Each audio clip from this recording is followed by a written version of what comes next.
Israel mourned her dead yesterday, while her enemies threatened even more attacks. Hezbollah's new leader says the terror group will strike deeper into Israel, forcing more citizens to flee their homes.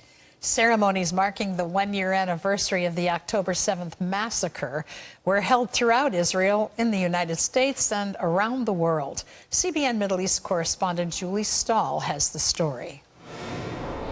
Israel's official commemoration took place in Ofakim, hard hit on October 7th.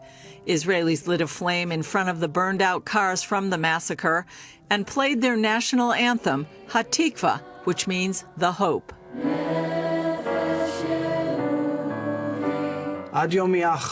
Until my last day, I will be haunted by the smell of burnt bodies and the sight of pools of blood, alongside family photos and children's books. As long as the enemy threatens our existence and the peace of our country, we will continue to fight. Earlier, families of hostages, those killed on October 7th, and soldiers who died fighting Hamas, held a ceremony in Tel Aviv with a small audience due to the security situation. Shortly before the ceremony, sirens blared as Yemen fired a surface-to-surface missile and drones toward Tel Aviv. They were intercepted in the skies over the city. Hezbollah also launched around 190 missiles and rockets at Israel on Monday, as Hezbollah's acting leader says more Israelis will be displaced as the Iranian proxy expands its rocket fire deeper into Israel. This, as Israeli jets took the offensive from Beirut to Baalbek, hitting 120 terror targets in just 1 hour. Around the world, commemorations and protests marked the October 7th anniversary.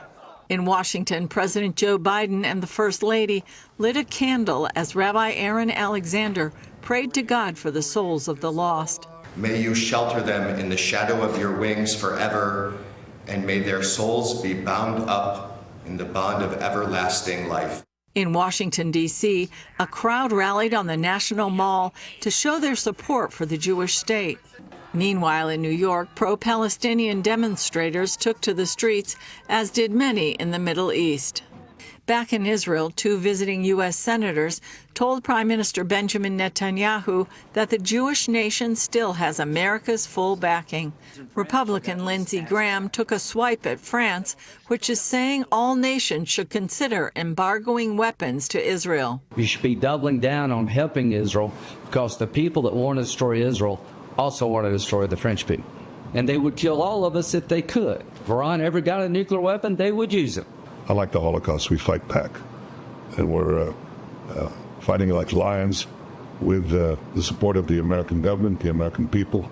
Democrat Richard Blumenthal spoke of October 7th. It was an absolutely abhorrent, inhumane attack on the Jewish people. And we're here to say we have Israel's back, and Israel has a right to defend itself. Julie Stahl, CBN News, Jerusalem.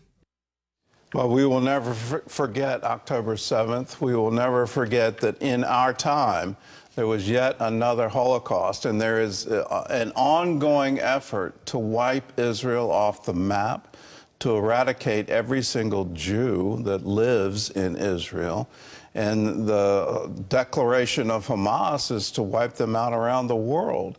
Let us say never again, and really mean it, and not say, okay, well, let's try to contain them.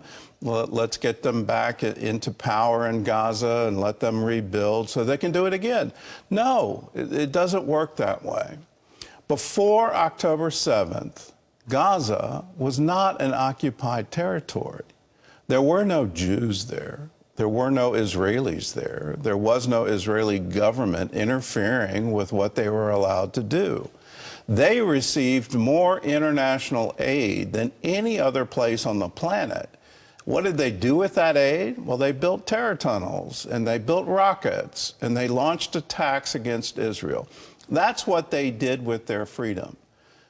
Just imagine if they had even more territory, even more what they would do with it. And it's quite clear. And we're seeing it from Hezbollah. We're seeing it from the Houthis in Yemen. And the source of all of it all goes back to Iran. Let us vow never again. It's in our ability right now to say Hamas no longer can govern Gaza. We need to enforce that. Hamas started this war. Hamas can clearly end it by unconditionally surrendering, laying down their arms, and freeing all the hostages.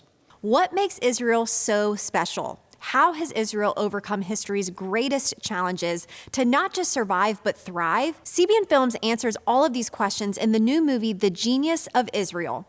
This movie explores Israel's journey through adversity, unity, and innovation. If you want to check out more, go to the link in the description to stream the film today.